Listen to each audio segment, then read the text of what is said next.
হত্বা নৃপান নিরহরত হিতি ভারমীচ। দুর্যোধন প্রভৃতি শত্রুগণের কপট দ্রুত ক্রীড়া, বিবিধ তিরস্কার, দ্রৌপদীর কেশাকর্ষণ আদিরূপ দুর্ব্যবহারে পাণ্ডুপুত্রগণ ভীষণ কুপিত হয়েছেন। ভগবান শ্রীকৃষ্ণ উক্ত পাণ্ডুপুত্রগণকে নিমিত্ত করে উভয় পক্ষে সম্মিলিত রাজগণের সংহার সাধন পূর্বক পৃথিবীর ভার ধারণ করেছিলেন।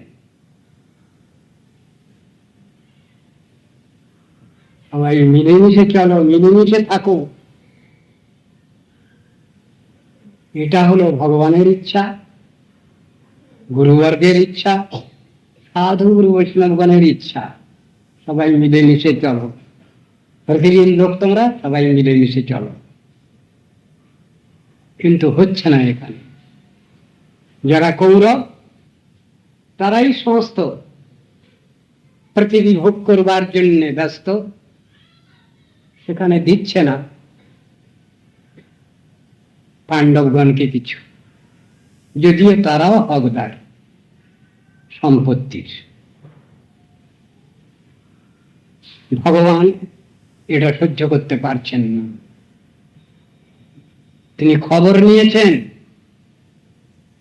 কুল্লতাত অক্রূরকে দিয়ে হস্তিনাপুর ইত্যাদির সব খবর নিয়েছেন তিনি। অক্রূর পাণ্ডুনন্দনের প্রতি কৌরবদের দুর্ব্যবহার লক্ষ্য করলেন 3 মাস কাল হস্তিনাপুরে থেকে।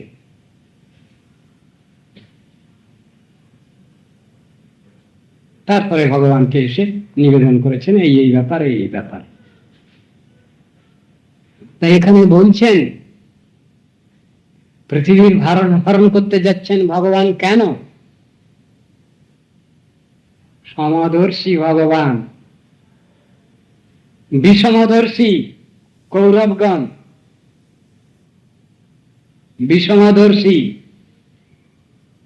দুর্যোধন পিতা অন্ধ ধৃতরাষ্ট্র। তাই সেখানে ন্যায় নীতি আদর্শ স্থাপনের জন্য যুদ্ধ বেঁধে যাচ্ছে দুই দলে। থামাবার বহু চেষ্টা করেছেন ভগবান।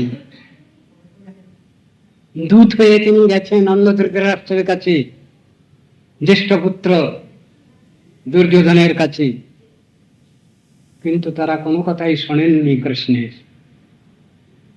তোমরা তো সবই খাচ্ছ, ভোগ করছো,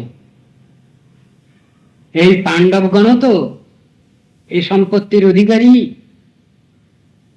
এদের সামান্য কিছু দাও। কৃষ্ণ সেই প্রস্তাব দিয়েছেন,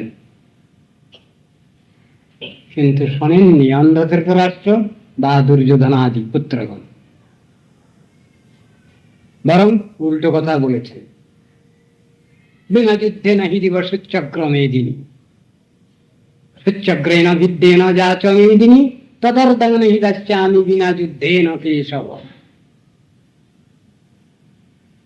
কিছু তো বল।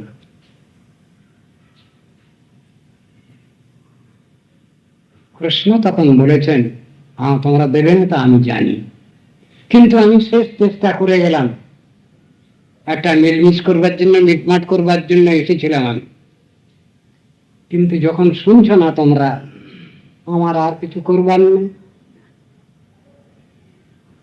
দুরন্ত কাল প্রভাব তোমাদের উপরে এসে পড়েছে। দুর্যোধনকে বললেন, দুর্যোধন এখন তো তুমি কিছু ভাগ দেবে না বলছো,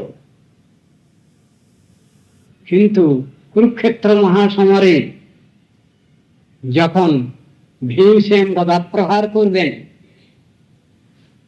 আর অর্জুন যখন বাণী জর্জরিত করবেন, তখন হয়তো তুমি কিছু আমার কথা মানতে পারো। এখন তুমি মানবে না তা জানি। কৃষ্ণ ফিরে গেছেন। যাহাই হোক, এমনি যখন হচ্ছে না, তখন যুদ্ধ অবশ্যম্ভাবী বুঝতে পারছি আমি। রাজনীতির ক্ষেত্রে চারটে ব্যাপার আছে: সাম, দাম, ভেদ, বিগ্রহ। চারটে জিনিস তারপর অ্যাপ্লাই করা হয়। সাম মানে বুঝিয়ে সুঝিয়ে যদি মিটমাট করা যায়। তারপরে দাম, একটু বিভেদ সৃষ্টি। ভেদ, আর একটু বিভেদ সৃষ্টি। বিগ্রহ, যুদ্ধ বিগ্রহ। শেষ পন্থা, যখন আর কোনো উপায় নেই মিটমাটের। এই চারটি অবস্থা আছে রাজনৈতিক ক্ষেত্রে। কৃষ্ণ বুঝে গেলেন যে যুদ্ধ অনিবার্য, কোনো উপায় নেই। যে কথা দিয়ে গীতা আরম্ভ হয়েছে আপনাদের সকলেরই জানা: ধর্মক্ষেত্রে কুরুক্ষেত্রে সমবেতা যুযুৎসবঃ মামকা পাণ্ডবাশ্চৈব কিম অকুর্বত সঞ্জয়। এই শ্লোক দিয়ে আরম্ভ হয়েছে শ্রীমদ্ ভগবদ গীতা। অন্ধ ধৃতরাষ্ট্র জিজ্ঞাসা করছেন সঞ্জয়কে, ধর্মক্ষেত্রে কুরুক্ষেত্রে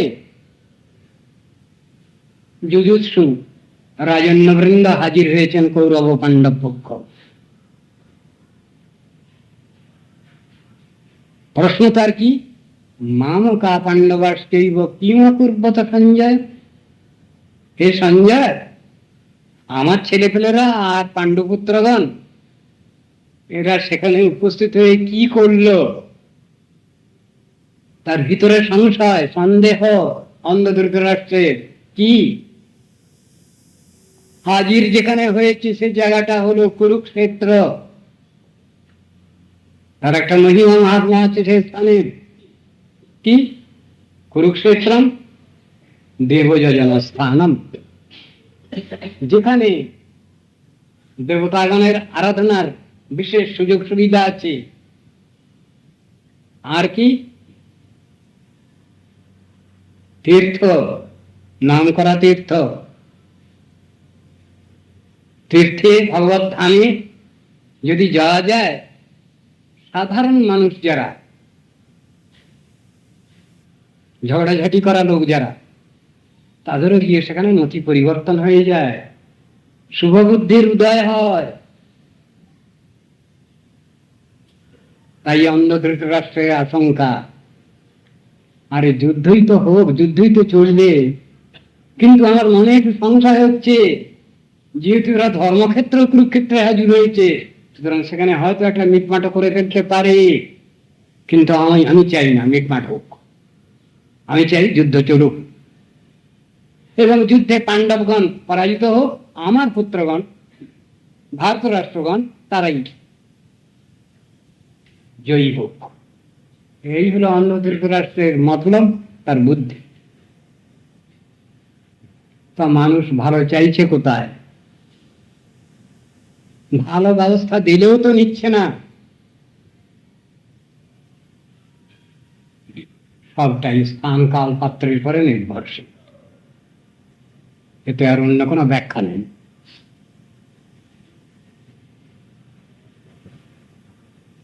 পৃথিবীর ভার হরণ করেছিলেন ভগবান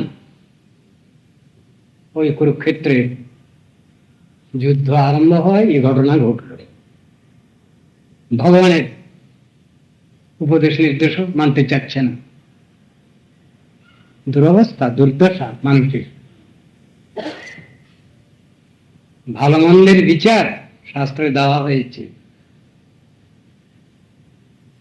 কোনটা কতটুকু ভালো, কোনটা কতটুকু খারাপ, সে সম্বন্ধে চুলচেরা বিচার করেছেন শাস্ত্রে।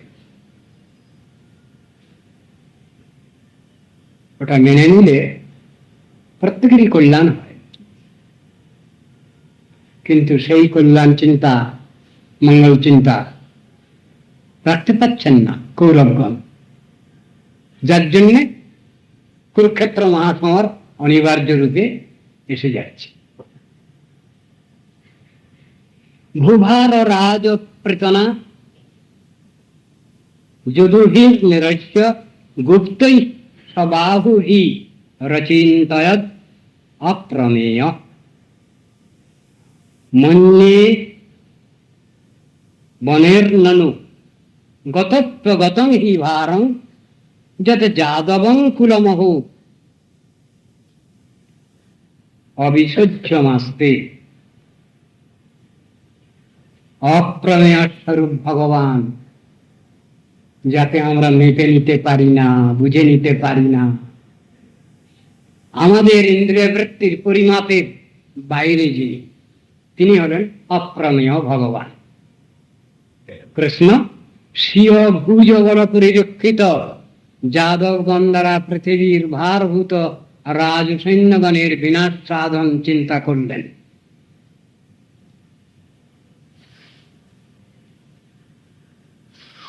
ভগবান যদি নিজের ভুজের দ্বারা সুরক্ষিত করেন যাদবগণকে, কিন্তু এখন তিনি ছেড়ে দিচ্ছেন কেন? ভাগবতে এই একাদশ স্কন্ধের মধ্যেই রয়েছে, গোবিন্দ ভুজগুপ্তায়াম দ্বারাবত্যং কুরুদুবহ রয়েছে। গোবিন্দ শ্রীকৃষ্ণের ভুজের দ্বারা সুরক্ষিত এই দ্বারকাপুরী, বিশেষণ দিচ্ছেন সেখানে। ভগবান যেখানে নিজেই সেই পরিরক্ষা করার দায়িত্ব নিচ্ছেন, আর এখানে দেখা যাচ্ছে তিনি আবার ছেড়ে দিচ্ছেন সেটা।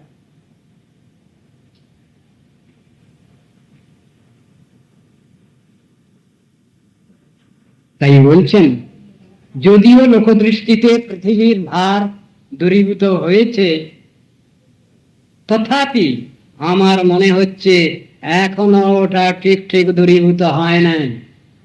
ভগবানের চিন্তা ভাবনা। দেবতাগণ বলছেন, দেবতাগণ সূক্ষ্মদর্শী। সূক্ষ্মদর্শী আর তত্ত্বদর্শী দুটো কথা পৃথক। জগতের যে স্থূল সূক্ষ্ম ভাব, এটা জড়, কিন্তু অপ্রাকৃত যে সূক্ষ্ম দর্শন, সেটা তো বাস্তব, সেটা তো থাকবে, ভগবানের থাকবে, ভগবত ভক্তের থাকবে, জড় জগতের মানুষের থাকবে। তাই এখানে বলছেন, দেবতারা বললেন হ্যাঁ ভূভার হরণ হয়ে গেছে আমরা মনে করছি, কিন্তু কৃষ্ণ বলছেন না না, এখনো ভূভার হরণ হয়নি। কৃষ্ণ বলছেন এখনো ভূভার হরণ হয়নি। কেন? এখনো দুর্ধর্ষ যাদবকুল পৃথিবীতে বর্তমান রয়েছে। দুর্ধর্ষ হলো কি করে? ভগবানের আশ্রয়ে কেউ দুর্ধর্ষ হয়? দুর্ধর্ষ বিশেষণটা তো খারাপ কথা। যতক্ষণ পর্যন্ত, যতদিন পর্যন্ত কৃষ্ণের আনুগত্য ছিল, ততদিন তারা দুর্ধর্ষ হয়নি।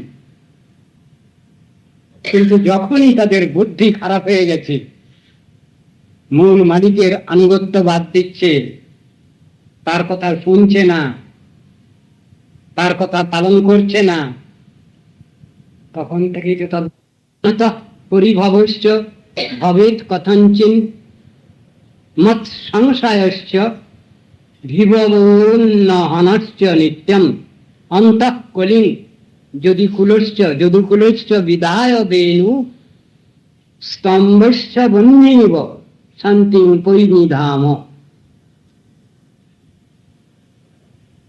এই যাদবকুল নিরন্তর আমার আশ্রয়ে বর্তমান। আশ্রয় কি বাইরে দেখাচ্ছি, ভিতরে আশ্রয়ের ভাবনা নাই, কপটাশ্রয়। স্বীয় ঐশ্বর্যাদি বিভব হেতু উচ্ছৃঙ্খল বলে অন্য কারো নিকট থেকে এদের পরাভব সম্ভবপর নয়। যেহেতু ভগবানকে গার্ড দিয়ে রেখেছেন, সেই জন্য এরা সব জায়গায় অপরাজেয় হয়ে যাচ্ছে। কিন্তু সকলের ভালো তো চাই না এরা। যে নিজের ভালো চায় সে সকলের ভালো চায়, যে সকলের ভালো চায় সে নিজের ভালো চায়। কিন্তু এরা তো কারোই ভালো চায় না।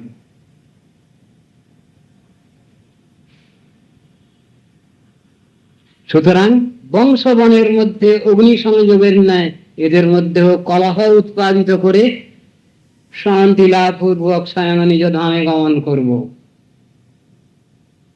বাঁশ ঝাড়ে আগুন দেবো, সব শেষ হয়ে যায়, এই করব।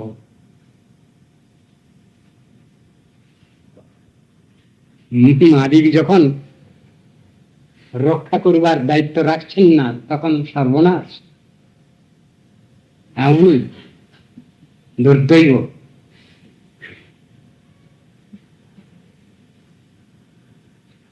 এরা বেড়েছে কি করে? ভগবানেরই কৃপা প্রভাবে। কিন্তু ভগবানের কথা শুনছে না, মালিকের কথা শুনছে না, তার কথা অবহেলা করছে, অবজ্ঞা করছে। তখনই ভগবান এইরকম ব্যবস্থা নিচ্ছে।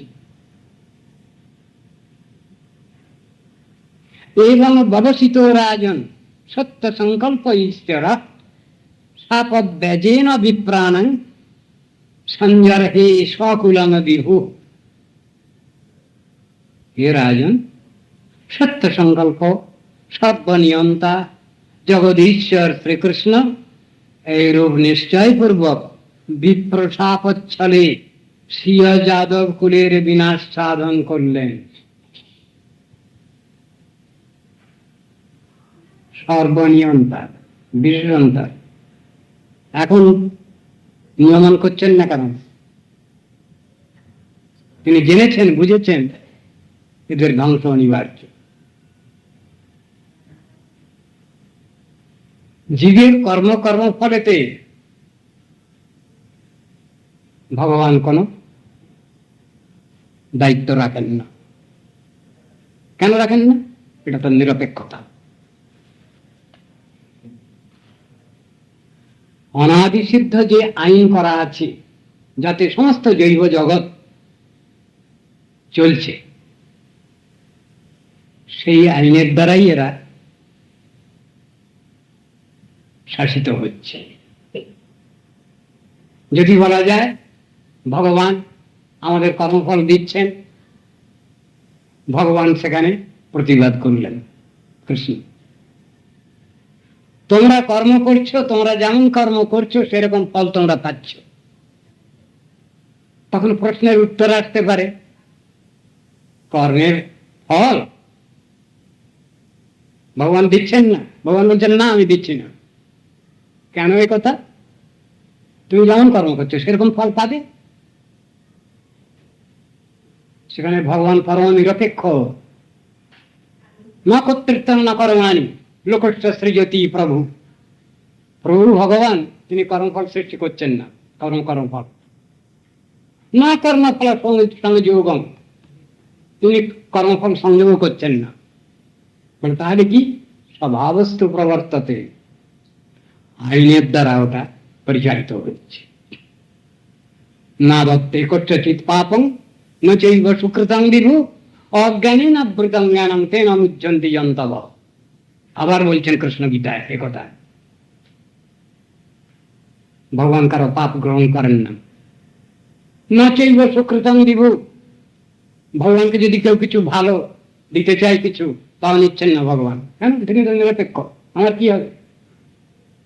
আমার তো কোনো অভাব নাই, তোমরা কেন দিতে চাচ্ছ এটা? যদি খারাপটাই দিতে চায়, ভালোটা যদি না দিতে চায়, তাহলে একটা কথা আসবে, কখনো ভালোটাও দিয়ে দিচ্ছে, কখনো খারাপটাও দিয়ে দিচ্ছে। ভগবান বলছেন আমি তোমাদের কোনোটাই চাই না। দত্তে কচ্চিৎ পাপং না চৈব সুকৃতং বিভু, পাপ পুণ্য কোনোটাই চাই না। অজ্ঞানী না বৃতং জ্ঞানম, জীব স্বীয় অজ্ঞানের দ্বারাই আবৃত হচ্ছে। তেন মুহ্যন্তি যন্তবা তেন মুহ্যন্তি মানবা, সেই কথা বলছেন। ভগবান এখানে পরম নিরপেক্ষ, সেই জন্যই ভগবান একথা বলতে বাধ্য হচ্ছে। কিন্তু ভক্তরা নাকি এটা বলেছেন ভগবান কোথাও, তা তো বলেননি। ভক্তের বেলায় সব দায়িত্ব নিয়ে বসে আছেন ভগবান।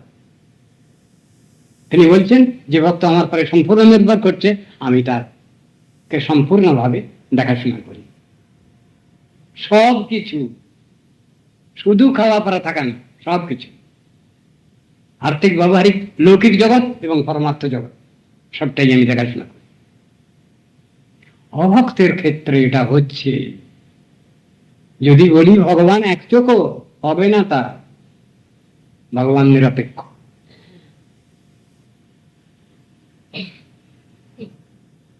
সেটাও গীতার মধ্যে বিচারে দেখাচ্ছেন।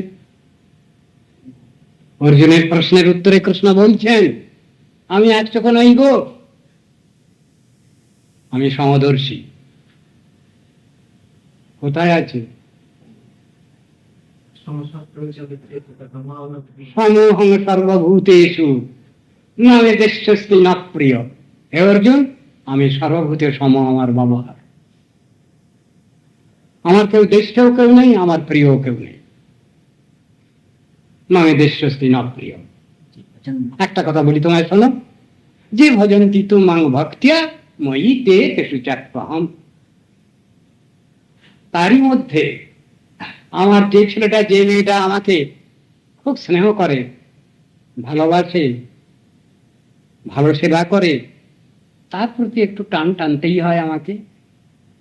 এটা স্বাভাবিক।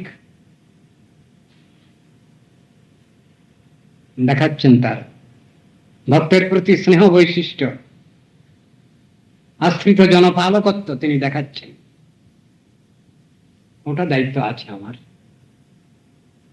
এর জন্য তুমি আমাকে এক চোখও বলতে পারো না, বিষমদর্শী বলতে পারো না।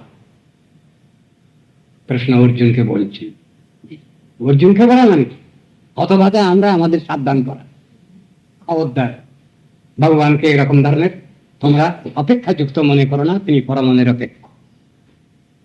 সেটাই বুঝাচ্ছেন এখানে। সেই ভাবটা রয়েছে তো এখানে। সর্বনিয়ন্তা যিনি, তিনি এখন নিয়মনটা ছেড়ে দিচ্ছেন কেন?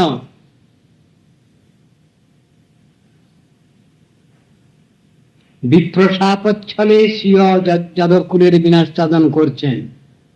ভগবানের ইচ্ছা হলে তো সবই সম্ভব হয়। বিপ্রসা বানাচ্ছেন কেন সেখানে? তিনি এখন নিরপেক্ষ হয়ে গেছেন। তাই এই ভাব, ভগবান যদি পরম নিরপেক্ষ হয়ে যান আমাদের কাছে, তাহলে সর্বনাশ আমাদের। এখানেও ঠিক সেই ব্যাপার হচ্ছে।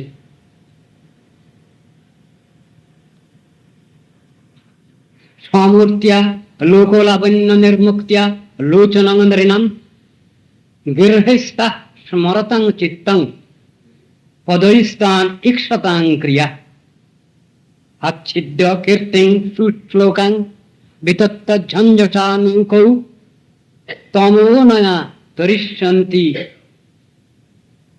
ত্যাগাৎ সংপদমীশ্বর। ভগবান শ্রীকৃষ্ণ নিখিল লোকলাবণ্য বিজয়িনী স্বীয় অঙ্গপ্রভা দ্বারা মানবগণের নয়ন, স্বীয় বাক্যসমূহের দ্বারা উক্ত বাক্যসমূহ স্মরণকারী জনগণের চিত্ত এবং ইতস্তত অঙ্কিত পদচিহ্ন সমূহ দ্বারা দর্শক জনগণের অন্য যাবতীয় ক্রিয়া আকর্ষণ পূর্বক তদানীন্তন লোকসমূহের যাবতীয় ইন্দ্রিয় ব্যাপার একমাত্র নিজের বিষয়ই সংসাধিত করে পৃথিবীতে স্বকীয় পুণ্য কীর্তি বিস্তার করে এই কীর্তির অনুসারে মানবগণ অনায়াসে সংসার থেকে মুক্তি লাভ করবে, এইরূপ ভেবে স্বধামে গমন করছেন।